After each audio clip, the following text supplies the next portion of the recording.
بسم اللہ الرحمن الرحیم۔ خلافت کا نظام قائم کرنا ہے تو پہلے اپنی ذات میں خلیفہ بنیے۔ اللہ نے آپ کو ایک جسم دیا ہے، زبان دی ہے، آنکھیں دی ہیں، کان دیے ہیں، یہ سب آپ کے پاس اللہ کی امانت ہے، ان پر اللہ کی حکومت قائم کیجیے۔ اپنے وجود پر اپنے گھر میں خلافت قائم کیجیے، آپ خلیفہ بن جائیں، آپ نظام اللہ کا نافذ کریں، اور ساتھ ہی انفرادی سطح پر طے کر لیجیے آمنوا باللہ ورسولہ وَأَنفِقُوا مِمَّا جَعَلَكُمْ مُسْتَخْلَفِينَ فِيهِ۔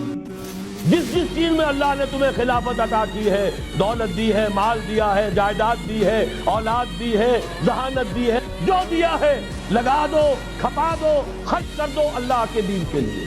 جان لیجئے جب تک افراد اس خلافت کا حق ادا نہیں کریں گے، اجتماعی خلافت کبھی نہیں آئے گی۔ یہ محض دعاؤں سے بھی نہیں ہو سکتا، دعائیں منہ پر دے ماری جاتی ہیں۔ جو کچھ کر سکتے ہو کر گزرو، پھر دعا مانگو، دعا قبول ہوگی۔